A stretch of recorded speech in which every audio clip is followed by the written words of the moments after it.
Okay, good morning everyone.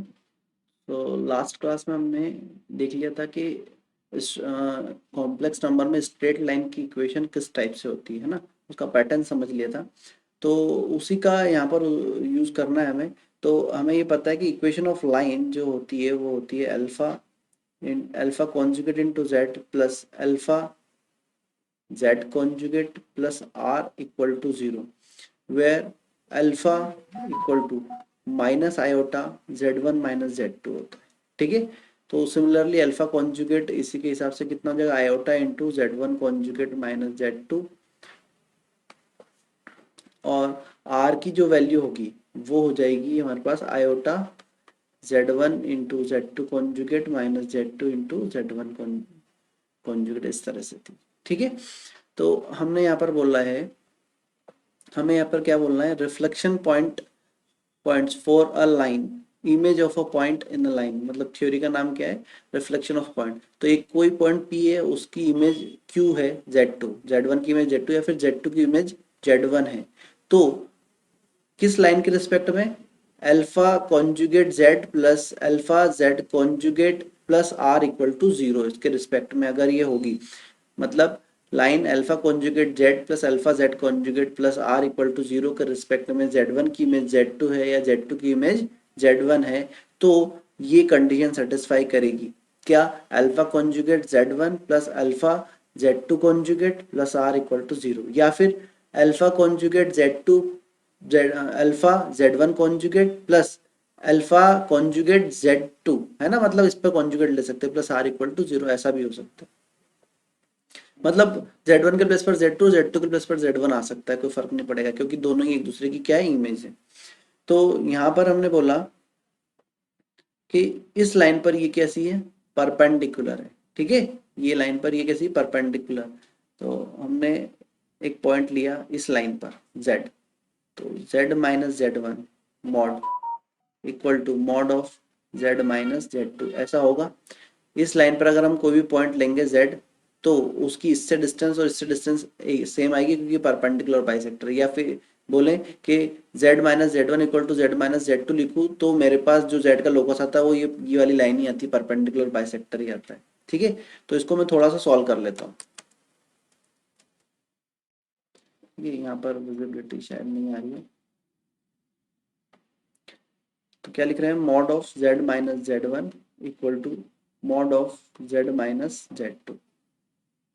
इसको square करके इसको ऐसा लिख देते हैं, Z minus Z1 into Z conjugate minus Z1 conjugate equal to Z minus Z2 into Z conjugate minus Z2 conjugate. ठीक है। सॉल्व कर लेते थोड़ा सा। तो mod Z into Z conjugate minus Z conjugate Z1 minus Z1 conjugate plus Z1 into Z1 conjugate equal to, यहाँ पर भी आ जाएगा Z into Z conjugate minus Z conjugate into Z2 minus Z into Z2 conjugate plus Z2 into Z2 conjugate. ये Z into Z conjugate Z into Z conjugate cancel, कितना आ जाएगा हमारे पास, इसको Z को इधर लिया है तो Z conjugate equal to Z1, इसको इधर लिया है तो हमारे पास आ जाएगा Z2 माइनस Z1। ये सबको उस साइड ले गए ताकि हम Z1 माइनस Z2 में ही बना पाए। इसको भी उठा के उधर ले गए तो हमारे पास आ जाएगा Z conjugate into Z1 minus Z2 plus, इसको भी उठा के उधर ही ले जाएंगे तो कितना आ जाएगा हमारे पास, Z into Z1 conjugate minus Z2 conjugate plus Z2 into Z2 conjugate minus Z1 into Z1 conjugate equal to zero, ऐसा कुछ आ जाएगा हमारे पास। ठीक है। अब इसको थोड़ा सा और सॉल्व कर लेते हैं, या फिर हमारी जो इक्वेशन ऑफ लाइन है वो क्या है, alpha conjugate into Z plus alpha Z conjugate plus R equal to zero. ये लाइन और ये वाली लाइन सेम है, क्योंकि हमने जो परपेंडिकुलर बाइसेक्टर निकाला उसकी लाइन यही दी लिखी, और जो परपेंडिकुलर बाइसेक्टर वाला फॉर्मूला लगा के निकाला वो ये है, तो दोनों क्या होगी सेम। तो coefficient of Z upon coefficient of Z कर सकते हैं, तो अल्फा कॉन्जुगेट अपॉन हम लिख सकते हैं Z1 conjugate minus Z2 conjugate plus, sorry equal to alpha upon Z conjugate के रेशियो में जेड कॉन्जुगेट लिख दिया Z1 minus Z2 equal to R upon Z2 into Z2 conjugate minus Z1 into Z1 conjugate. ठीक है, इस तरह से हो जाएगा।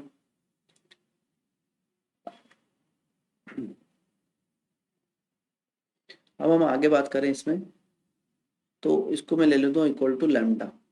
तो अल्फा कॉन्जुगेट की वैल्यू मेरे पास आ जाएगी lambda times Z1 conjugate minus Z2 conjugate comma alpha की वैल्यू आ जाएगी lambda times Z1 minus Z2, और आर की वैल्यू हो जाएगी lambda times Z2 into Z2 conjugate minus Z1 into Z1 conjugate. ठीक है, इस तरह से आ जाएगा। तो यहाँ पर हम देखें हमारे पास जो क्वेश्चन है उसके अकॉर्डिंग हमें चाहिए Z alpha conjugate plus, sorry Z1 alpha conjugate plus Z2 alpha plus R equal to 0।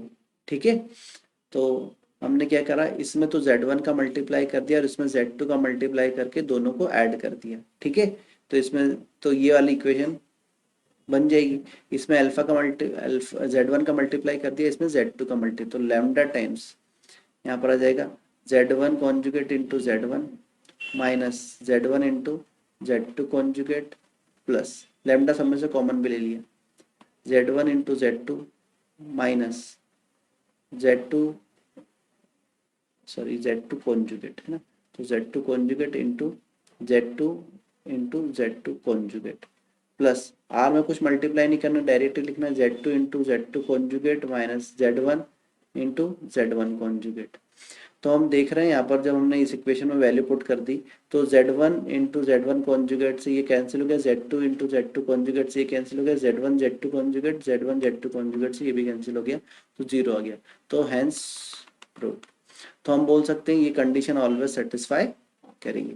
तो आप ध्यान रखें कि जब भी आपके पास एक इक्वेशन ऑफ लाइन है जिसके रिस्पेक्ट में आप इमेज निकाल रहे हैं, तो एक z के प्लेस पर Z1 पुट कर दें, दूसरे z के प्लेस पर z कॉन्जुगेट पुट कर दें, तो आपका आंसर आ जाएगा, मतलब वो इक्वेशन को सेटिस्फाई करेंगे।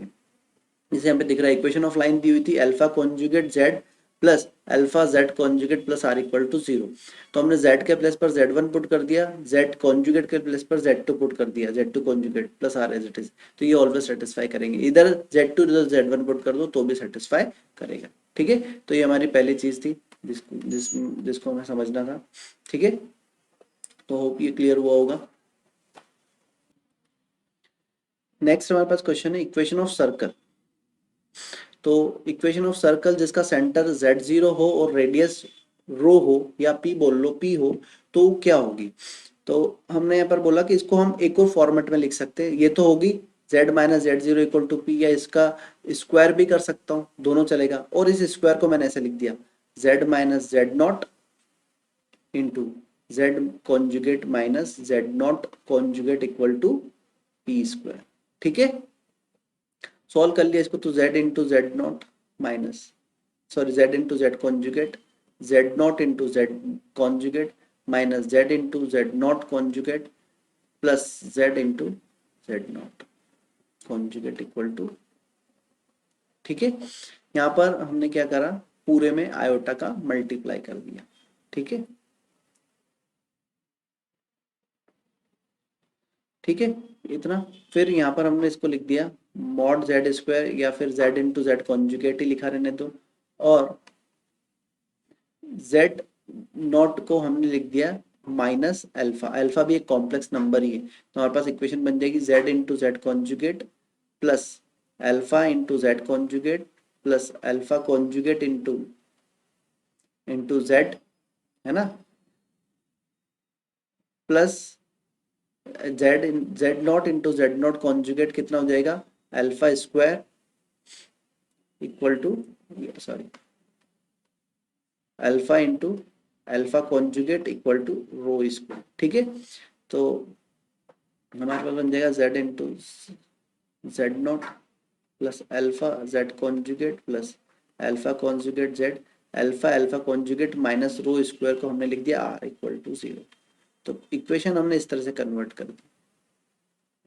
ठीक है, ये इस तरह से इक्वेशन कन्वर्ट कर, मतलब यहाँ पर जो सेंटर है, इस ये इक्वेशन अगर इस तरह की इस फॉर्मेट में आपके पास इक्वेशन दी जा रही है, क्वेश्चन में आपको इस तरह की इक्वेशन दी जा सकती है कि ऐसी ही बनाकर दे दी, तो आपको समझ में आना चाहिए कि जो जेड का कोफिशिएंट है, जो जेड कॉन्जुगेट का कोफिशिएंट है, वो माइनस ऑफ दिस सेंटर है। तो सेंटर क्या हो जाएगा, अब यहाँ पर इसको कंपेयर करें तो माइनस अल्फा सेंटर हो जाएगा, और रेडियस क्या हो जाएगी, रेडियस इक्वल टू हमारे पास आ जाएगा R equal to alpha into alpha conjugate minus rho square. तो हमारे पास रेडियस जो जिसको हम पी बोल रहे हैं, पी रेडियस है यहाँ पे। ठीक है, तो पी इक्वल टू हमारे पास आ जाएगा under the root alpha into alpha conjugate minus R. ठीक है, ये ये जनरल फॉर्म होगी, वो थी सेंटर, ये सेंटर रेडियस फॉर्म, और इसको सॉल्व कर कर हमने जनरल फॉर्म में कन्वर्ट कर दिया। तो ऐसी भी सर्कल की इक्वेशन दी जा सकती है, तो आप उसमें समझ जाएं कि जेड का जो कोफिशिएंट है, जेड कॉन्जुगेट का जो कोफिशिएंट है, वो क्या है, सेंटर पर डिनोट कर रहे हैं, मतलब माइनस दिस सेंटर होगा। और रेडियस निकालना है, इस फॉर्मेट से डायरेक्ट ही रेडियस निकालना है, तो alpha into alpha conjugate minus r radius आ जाएगी आपके पास। ठीक है, तो ये भी एक सर्कल की इक्वेशन को रिप्रेजेंट करेगा। ठीक है, तो आपको इसको भी ध्यान में रखना है। ओके ओके, सो नेक्स्ट हमारा टॉपिक है equation of circle described on line joining z1 and z2 as a diameter. मतलब हमने एक सर्कल बनाया हमने, और हम यहाँ पर बोल रहे हैं लाइन ज्वाइन, अगर ये डायमीटर है, ठीक है, ये किसको डिनोट कर रहा है, डायमीटर को डिनोट कर रहा है। एक पॉइंट हो गया z1 और एक पॉइंट हो गया z2। ठीक है, तो यहाँ पर हम एक मूविंग पॉइंट कंसिडर करेंगे z। ठीक है, डायमेट्रिक फॉर्म बनानी, तो ये हो जाएगा इस तरह। ठीक है, या फिर इधर भी बन सकता है। ठीक है, ऐसा बनाया जा सकता है। ठीक है, तो z मूव कर रहा है इस पर, तो हमने एंटी क्लॉकवाइज सेंस में एक एरो बना दिया। ठीक है, तो हमने यहाँ पर बोला z z minus z, arrow इस तरफ है, तो ये टर्मिनल हो गया, तो z minus z2 upon z minus z1 argument equal to कितना आ जाएगा, पाई बाय 2। ठीक है, और इसी को ही देखना चाह रहा हूँ, इसी को ही समझना चाह रहा हूँ। ठीक है, वापस से इसी को ले रहा हूँ, तो अब मैंने क्लॉकवाइज में बना दिया, तो ये इक्वेशन में argument of z minus z2 upon z minus z1 है ना, इस तरफ बनेगा तो माइनस पाई बाय 2 हो जाएगा। ठीक है, दो चीजें हो सकती है, इस तरफ बनाया तो माइनस पाई बाय 2 हो जाएगा एंगल, और इस तरफ बनाया तो प्लस पाई बाय।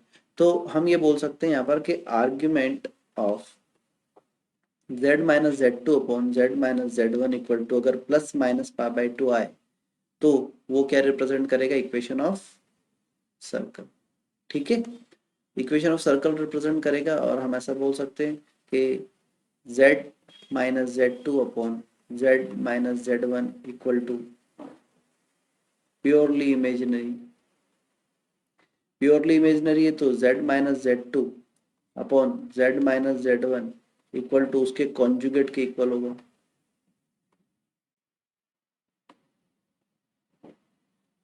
ठीक है, दिस एम्प्लाइज, इसका इधर मल्टीप्लाई कर देता तो z माइनस नेगेटिव इक्वल होगा। ठीक है, तो इसको इधर लिया है तो z minus z2 into z conjugate minus z2 conjugate plus z minus z1 into z conjugate minus z1 conjugate equal to 0। तो ये हो गया डायमेट्रिक फॉर्म। अगर इसका जो डायमीटर है z1 z2 है, तो z minus z1 into Z minus z1 conjugate plus z minus z2 into Z minus z2 conjugate equation of circle को रिप्रेजेंट करेगी, उसकी ये डायमेट्रिक फॉर्म होगी। ठीक है, ओके, तो नेक्स्ट हमारा टॉपिक होगा कंडीशन फॉर 4 पॉइंट्स कॉन्साइक्लिक। ठीक है, तो एक सर्कल है हमारे पास। ठीक है, तो मैं यहाँ पर कोई भी 2 पॉइंट ले लेता हूँ। इसको ले लेता हूँ मैं Z1 Z2, ये पॉइंट हो गया Z1, ये पॉइंट हो गया Z2। ठीक है, अब 4 पॉइंट्स कॉन्साइक्लिक हैं, तो हम बोल रहे हैं कि यहाँ से, जैसे यहाँ से अगर ये एक लाइन है, इसने थीटा एंगल बनाया। ठीक है, ये डायमीटर नहीं है ना, और एक और कोई लाइन इधर आई तो वो भी कितना एंगल बनाएगी, थीटा ही एंगल बनाएगी। तो ये हो गया हमारे लिए Z3 और Z4। ठीक है, या फिर ऐसा भी हो सकता है कि एक जो है वो लाइन इस तरफ बन जाए, इस तरफ भी एंगल बना सकते हैं ना, मतलब Z4 इस तरफ भी तो आ सकता है। दोनों सेम साइड भी आ सकते हैं इस कॉर्ड के, और अपोजिट साइड भी आ सकते हैं। ठीक है, तो दोनों बना लेते हैं, तो दोनों बना, तो हमने बोला कि हो सकता है Z3 इधर आ गया और Z4 इधर आ गया, ऐसा भी हो सकता है। ठीक है, दिस और दिस दोनों में से कुछ भी पॉसिबल हो सकता है। बट यहाँ पर अगर एंगल थीटा बना है और ये कॉन्साइक्लिक पॉइंट है, तो फिर ये वाला एंगल जो होगा वो पाई माइनस थीटा हो जाएगा। बस इतना ध्यान रखना पड़ेगा। ठीक है, अगर दोनों सेम साइड है तो दोनों ही थीटा थीटा बनाएंगे, अपोजिट साइड हुआ तो एक थीटा बना रहा तो दूसरा पाई माइनस थीटा बना हो जाएगा। तो हमारे पास यहाँ पर आएगा argument of Z1 minus Z3 upon Z2 minus Z3 equal to argument of, इधर भी एंटी क्लॉकवाइज सेंस में एरो बनाया तो Z4 पॉइंट हो गया, तो यहाँ पर हमारे पास आएगा, इधर इनिशियल ये हो गया तो Z1 minus Z4 upon Z1 minus Z2 minus Z4। ठीक है, तो आर्ग्यूमेंट ऑफ, इसको इधर ले आए, हमारे पास रहेगा Z1 minus Z3 upon Z2 minus Z3 into, इसको इधर लेंगे तो नेगेटिव जाएगा, तो ये Z2 minus Z4 upon Z1 minus Z4। ठीक है, ये इधर आएगा तो रेसिप्रोकल होकर मल्टीप्लाई इक्वल टू 0। ठीक है, तो आर्ग्यूमेंट हो सकता है इस तरह, इसका argument argument of Z1 minus Z3 upon Z2 minus Z3 और Z2 minus Z4 upon Z1 minus Z4 क्या हो जाए, 0 हो जाए। ठीक है, इक्वेशन 1। और अगर अपोजिट साइड बना तो argument of Z1 minus Z3 upon Z2 minus Z3 plus, इसमें भी एंटी क्लॉकवाइज सेंस में एरो बना दो तो एरो इधर आ जाएगा, argument of Z4 minus Z2 sorry Z2 minus Z4 upon Z1 minus Z4 equal to pi आ जाएगा। तो argument of Z1 minus Z2 upon Z2 minus Z3 into Z2 minus Z4 upon Z1 minus Z4 equal to कितना आ जाएगा, पाई। ठीक है, तो या तो पाई हो सकता है या फिर क्या हो सकता है, 0 हो सकता है। तो दोनों ही कंडीशन को अगर हम नोटिस करें, ये दोनों तो सेम ही कंडीशन हो गई, तो इसका एक कॉमन कंक्लूजन क्या निकालें कि तो आर्ग्यूमेंट 0 आए या पाई आए, तो इसका कॉमन कंक्लूजन हम ये निकाल सकते हैं कि Z1 upon Z1 minus Z3 Z1 minus Z3 upon Z2 minus Z3 into Z2 minus Z4 upon Z1 minus Z4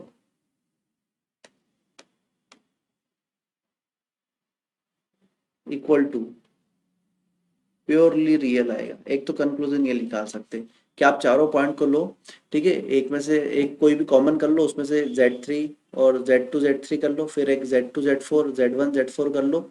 अगर वो प्योरली रियल आ गया तब तो क्या हो जाएगा, हमारे पास कंडीशन ये सेटिस्फाई कर जाएगी कि ये क्या है, कॉन्साइक्लिक पॉइंट्स है।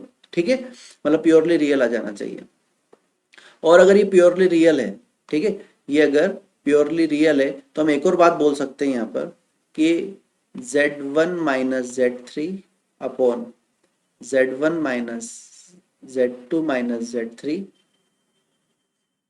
Into z4 minus z2 upon z4 minus, है ना, z2 माइनस z4 लिख दूं या z4 माइनस z2 लिख दूं, कोई फर्क नहीं पड़ेगा, नीचे वाले को बदल दिया, ठीक है, into z1 equal to z1 conjugate minus z3 conjugate upon z2 conjugate minus z3 conjugate into z4 conjugate minus z2 conjugate upon z4 conjugate minus z1 conjugate. ये कंडीशन क्या करेगी, ऑलवेज सेटिस्फाई करेगी, ये कंडीशन ऑलवेज सेटिस्फाई करेगी हमारे पास, तो ठीक है, फिर इसको आगे सॉल्व करेंगे बाद में। ओके, या फिर हम यहाँ पर सर्कल की इक्वेशन निकालना चाहें, हम ऐसा बोल सकते हैं 4 पॉइंट कॉन्साइक्लिक है और 3 पॉइंट से पास होने वाले सर्कल की इक्वेशन निकालनी है, ठीक है। तो Z4 को यहाँ से हटा दें तो हम ऐसा बोल सकते हैं कि Z1 minus Z3 upon Z2 minus Z3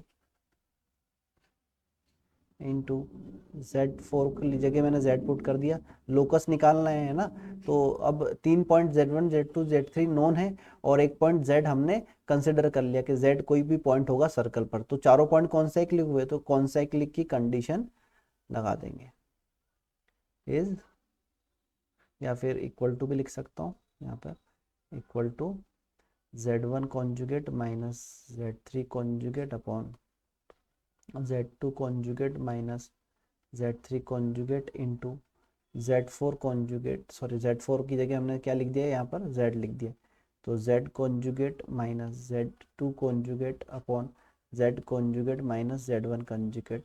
ये कंडीशन मतलब इससे हमारे पास इक्वेशन ऑफ सर्कल आ जाएगी, और हो जाएगी equation of circle through the points Z1, Z2, Z3। अगर आपके पास 3 पॉइंट्स दे दिए जाए, उससे पास होने सर्कल की इक्वेशन पूछे, तो आप 4 पॉइंट्स के कॉन्साइक्लिक होने की कंडीशन लगा सकते हो और एक पॉइंट को मूविंग पॉइंट Z कंसिडर कर लो, ठीक है, तो Z4 को Z लिख दिया, ऐसा कर सकते हैं, ठीक है। तो अभी एक बार यहाँ पर देखो, इस क्वेश्चन में, इस वाले में ABCD ऐसे लिए, AB और CD इस तरह से लिए, AB एक डायगोनल है और CD दूसरा डायगोनल है, ठीक है। AC और BD अपोजिट फेसेस है, CB और AD अपोजिट फेसेस है, ठीक है। तो इसमें हम बात कर रहे हैं कि Z4 को हमने कहाँ पर लिया है, Z को हमने यहाँ पर लिया है, सपोज Z एक पॉइंट, Z4 यहाँ पर है, ये Z1 Z2 और Z3 ऐसे लिए है ना, क्वाड्रिलेटरल ऐसा बनाया, Z1 Z3 Z2 और Z4, ये वाला क्वाड्रिलेटरल की बात कर रहे हैं। अगर ये वाला क्वाड्रिलेटरल बनाएंगे तो हम क्या बोल रहे हैं यहाँ पर कि ये वाली वैल्यू कैसी होगी, नेगेटिव होगी। ये वाली वैल्यू क्या होगी, नेगेटिव, ठीक है, क्योंकि इसका आर्ग्यूमेंट कितना आ रहा है, पाई आ रहा है, argument of this equal to pi, it means this value is negative, ठीक है। तो इसको मैं, इस कॉन्सेप्ट को हम यूज करेंगे, ठीक है। ये एक सर्कल बना लिया हमने, इसमें मैंने पॉइंट्स ले लेता हूं, 1 2 3 4, ये 4 पॉइंट ले लिए, ठीक है, इसको ज्वाइन कर दिया, इसको भी ज्वाइन कर देता हूँ, ठीक है, ज्वाइन कर दिया। ये हमने बोला कि ये वाला पॉइंट Z1 है, ये Z2 है, इसको मैंने A बोला हुआ है, इसको मैंने B बोला है, ठीक है। ये Z3 है, इसको C बोल देता हूँ, और ये Z4 हो जाएगा, इसको मैं बोल देता हूँ D, ठीक है। तो यहाँ पर हम एक थ्योरम की बात करेंगे,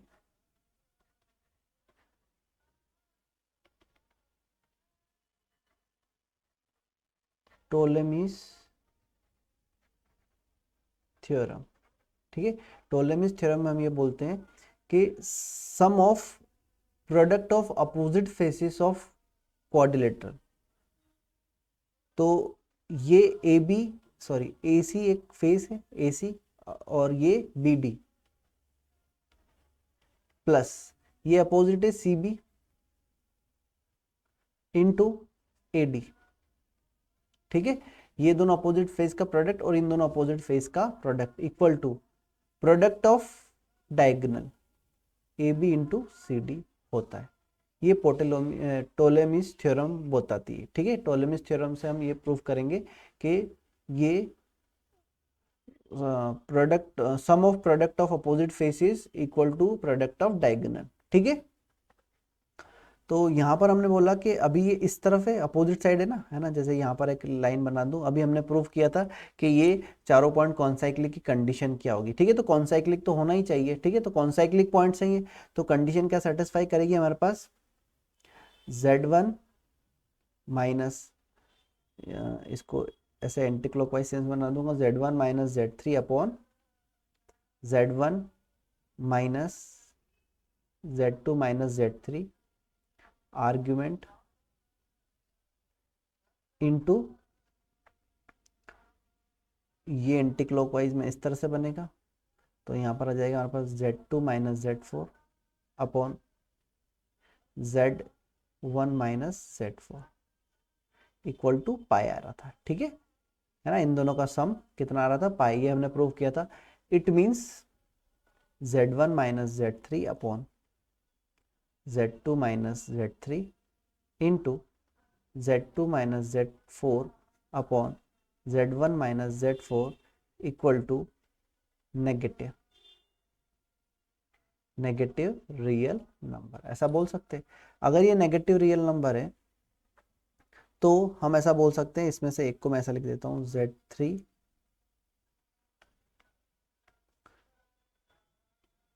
Z3 minus Z1 upon Z2 minus Z3 into Z2 minus Z4 upon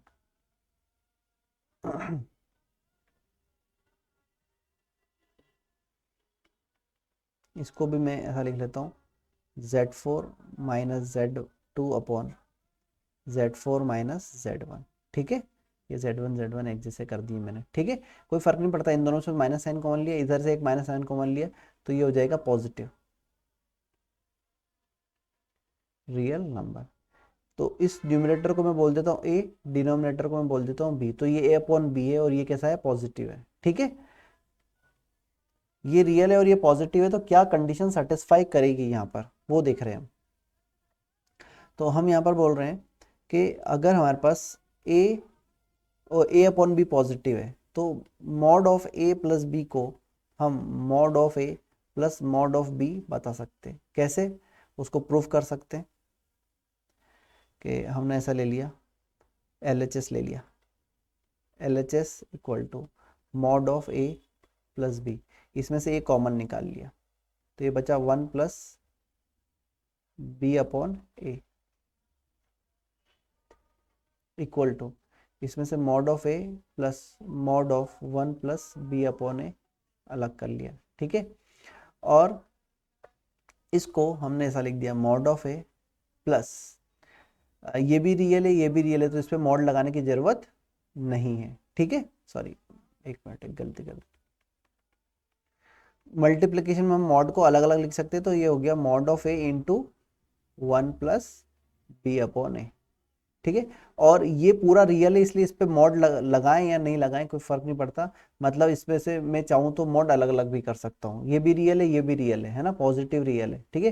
तो ये भी पॉजिटिव और ये भी पॉजिटिव, तो डायरेक्ट ही मॉड अलग अलग कर सकते हो। तो ये mod of a into 1 plus mod of b upon mod of a आ जाएगा, उसको हम लिख सकते हैं mod of A plus mod of b, ठीक है।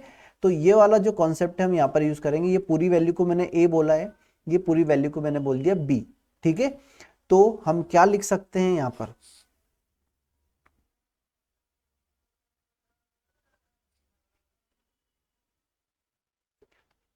Z3 माइनस Z1 अपॉन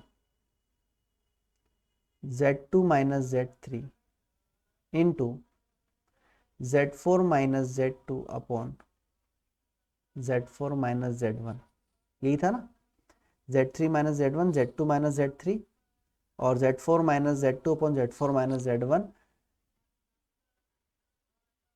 ये 2 है, equal to A upon B बोला था और ये पॉजिटिव है, तो इसको पूरे को ए बोला है, इस पूरे को बी बोला है, तो मैं ऐसा लिख सकता हूँ यहाँ पर Z3 minus Z1 into Z4 minus Z2 plus Z2 minus Z3 into Z4 minus Z1 का मॉड, ये A है ये B है, तो A प्लस B का mod equal to mod of A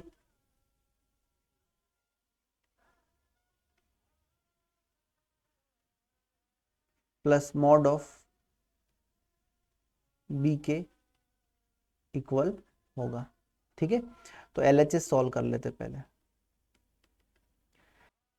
चलिए तो इनको पहले LHS को सॉल्व कर लेते हैं।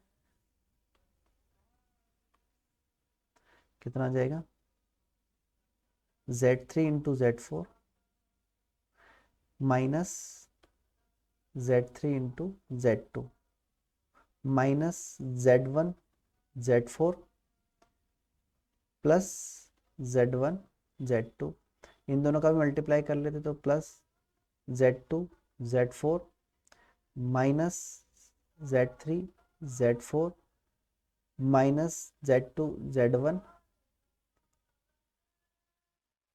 Plus Z3 Z1। ठीक है, तो Z3 Z4 ये कैसा है, पॉजिटिव, ये Z3 Z4 नेगेटिव कैंसिल, और Z1 Z2 positive, Z2 Z1 negative cancel. ठीक है, बाकी तो और कुछ कैंसिल नहीं होगा। ठीक है, तो इन दोनों में से हम देखें, इसमें से और इसमें से क्या कॉमन आ रहा है, Z2 कॉमन आ रहा है, कितना बचेगा, Z4 माइनस Z3 प्लस इन दोनों में से क्या कॉमन आ रहा है, Z1 कॉमन आ रहा है, माइनस का Z1 कॉमन ले लेता हूँ, तो कितना बचेगा, Z4 माइनस Z3 मॉड। तो यहाँ पर मेरे पास आया Z4 माइनस Z3 का मॉड, है ना, कॉमन ले लिया और मॉड अलग अलग भी कर दिया, और Z2 माइनस Z1। ठीक है, ऐसा कुछ आ जाएगा। तो Z4 माइनस Z1 और इंटू Z2 माइनस Z1 क्या आ रहा है, क्या दिख रहा है, तो Z4 minus Z1 Z4 minus Z1 into sorry Z4 minus Z3 Z4 minus Z3 into Z1 minus Z2, क्या है, डायगोनल है, तो ये हमारे पास हो गया डायगोनल AB, सॉरी ये हो गया डायगोनल CD, ये हो गया diagonal CD into diagonal AB।